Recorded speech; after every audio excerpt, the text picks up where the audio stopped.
Hey, what's going on, my friend? Welcome to the War Plan Briefing. If you're a small business owner that loves God, family, country, and capitalism, you are definitely in the right place. Today's video is a little bit different. I'm going to share with you the top lessons I learned by growing a multi-million-dollar software as a service company, a SaaS company. And I think the lessons in here apply to you whether you're a new entrepreneur, whether you ever want anything to do with software or not.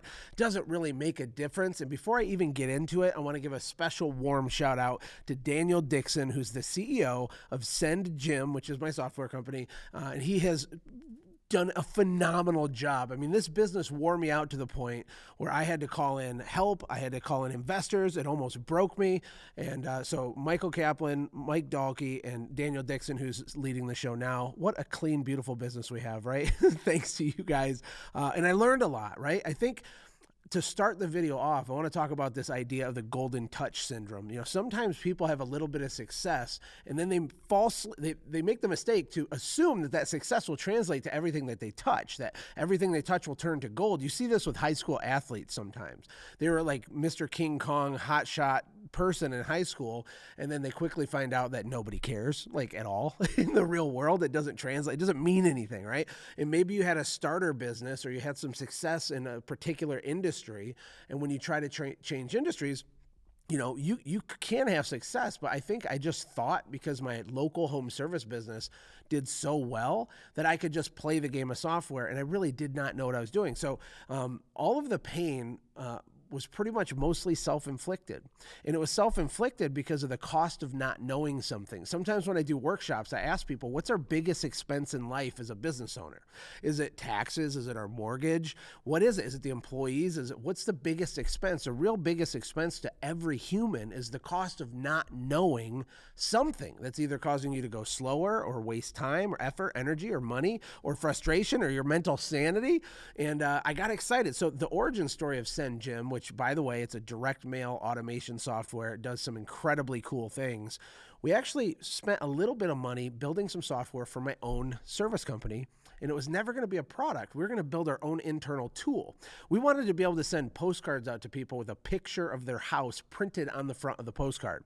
And I had done this manually in our local town in Fenton, Michigan, and the conversion rates were like crazy, but it was a giant pain in the butt to do it. Like, we have to take an actual picture and then print like one picture on one card, which is not how most print shops are set up. You can't have 1,000 cards that go out and there's 1,000 different pictures on each single card, right? So I hired some developers. We started building a tool. One thing led to another. We got really excited and we kind of started building this product. And, you know, the super short version is that we plowed about $1 million into this software and it didn't make any money. And it was losing money. It was a sinking ship. The concept was strong. The results it got were good, but there are so many setbacks, and I could have went so much faster if I didn't think, oh, I'm smart enough to figure this out. If I would have reached out for help or got a mentor or paid for coaching earlier, it would have saved us tons of money and, most importantly, frustration. Because another thing I don't necessarily share a lot is that business, I drove myself to the hospital 2 times. This is years ago, but 2 times I drove myself with chest pains. And then, you know, I wasn't having a heart attack, but I thought I was. I was so embarrassed by that. Then you start playing mental games with yourself. And the reason I share that with you is because small business is a big deal. And it can mess with your mental health. It can affect your marriage. It can affect you as a parent, as a father. And so it's so critically important that we work smarter, not harder, that we get the help we need, that we don't live on an island all by ourselves with a lone wolf mentality. And that's it. So one of the first things I want to talk about is the difference between a bootstrap software company and a venture-backed software company. This is obvious to me now, but at the time, it didn't even cross my mind. You know, people that have a local business fantasize about getting into a different type of business. And people that are in the different type of business that you want to get into, they fantasize about having a local business. Like, everybody's fantasizing about every other business. The bottom line is that all business has challenges and frustrations. You're just not aware of them yet. And so you romanticize things like software. And we hear these startup stories of companies like Uber and Airbnb and all these, you know, 23-year-old tech millionaires and billionaires doing this stuff. And so it sounds really attractive. I had some success over here. I can figure it out. These guys aren't smarter than me. But one of the biggest differences is if you're going to get into the software business is understanding, your runway. Runway is how much money do you have before it's all gone, right? And part of the money needs to be spent on building a product, but a huge part of the money needs to be set aside for marketing and being noisy about your product, which I didn't do that, ironically enough, because I mostly talk about marketing now. And this company's why, because it forced me to get a bullhorn and sell it to everybody so that we could survive. But bootstrapped companies play by different rules. I'll give you an example. So back in the day, Send Jim, our kind of core thing we sold was a $97 a month subscription. And when we would sell it to people, I'm paying, tens of thousands of dollars on ads and media and Facebook and all this stuff. And it would cost me about $500 or $600 to acquire a customer. And technically speaking, that's not actually that bad, okay? If I could have got one for $400 to $500, that would have been acceptable and actually good. But when you're a bootstrap company, you can't do that, right? So that's called cash burn. So if you have a local business, it's very simple. Like on the one hand, count your blessings and make sure you lean in and optimize what you have in your hand, hammer the nail all the way into the board so you actually have success. Don't get distracted by the cute girl in a mini skirt known as software right now. But anyway, when you do start a software company, and you have cash burn, that limits your runway, right? So if I wanted to go get 1,000 brand new shiny customers, it would cost me $500,000 in cash to do that. And that's great, but here's the problem. Now I'm only making $100,000 a month in reoccurring revenue from those customers. And so basically I have to go in the hole $400K to get the customers. Now, if they stick long enough and we get to month 5 or month 6, then we get into the profit and it's good.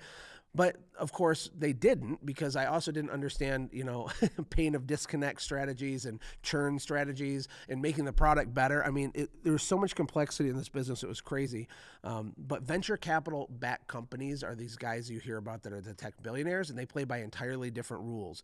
They literally burn cash on purpose. Their whole deal is to get rid of capital and get market share as fast as possible. And if you are funding your own software company, you can't do that. You're going to have limits on it. Even if you have 2 or 3 million, you can spend it that fast chasing a dream like this, not allocating enough for marketing, et cetera, et cetera.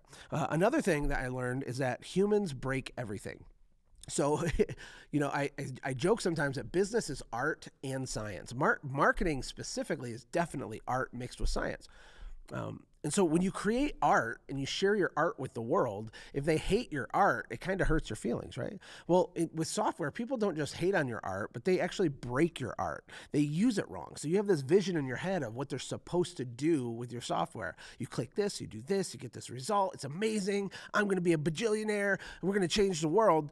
Well, then people log into the software, they click everywhere they're not supposed to click, they don't ever click where they're supposed to click, and nothing is intuitive to them, which is when you'll be exposed to this idea of, UX designers and UI designers, which is user experience and user interface. And so you think you've built this thing, and you think because you build it, people will come, and they won't, number one. And then when they do come, they're going to trample through your software, be confused by it, because your brain doesn't work the way that their brain works. And it's a huge learning lesson, because software, in really any business, we need to think more about what it feels like for someone to consume the thing that we built, or the art that we created, or the product that we developed. And I did not do that. So people came in and just broke everything. And so it makes us look bad. It's not fun for the customer. Then I don't make it to my 5-month mark. So then they're canceled before I can make my money back from the ads. And it was this like nightmare circus of a downward spiral for a few years in a row. In fact, actually, we had only done about $900,000 in total revenue, about 5.5, 6 years into the business. And I had never taken $1 out of the business. Can you imagine? Can you imagine working that many years full time, not making any money? I guess that's how stubborn I am, which is actually a good thing. If you have grit and you're stubborn, you can survive this stuff, but it's very painful. After I got coaching and mentorship from Russell Brunson, that business did it like $4.2 million in new revenue in like 18 months, became profitable, it turned around, and et cetera, et cetera. And there's more details, but just remember that people are going to break your art. People aren't going to like your art. So you have to have some thick skin, and you need to think of this stuff ahead of time. So if I was going to do it again, these are the things I would be considering. The next lesson is that customers don't necessarily want a success path. They want an easy button. Or maybe a better way to say it is that people don't want a vitamin, they want a painkiller, right? And then like, now that I'm thinking out loud, there's this other quote that says that buyers are liars. And what that means is that your customers for your business, my customers for Send Jim, they'll tell you what they want and you'll build it and give it to them and they really don't even want it. Because the truth is most people don't even know what they want. And so how do you build a product that is a painkiller, that's an easy button, that gives them what they really want when the person themselves barely even knows what they want? And I know this is super abstract. Let me give you an example. So back, like I said, in the beginning, this software was designed where we had a mobile app, we still do, and you can take a picture of a house from the street and push a button and it will mail a postcard to that house, or a whole sequence of postcards to that house. But the postcard comes with a picture of their own house on the front of it. And on the back of the card, it would have a real price for whatever service you offered. And so even though these cards will make some people mad because they think you sent a picture of their house to the whole neighborhood, it's a massive phone call generator. It just flat out works. You know, we were getting 5% booking rates back then from these cards. And yes, some people were mad, but we're booking 5 jobs out of every 100 cards we'd mail out.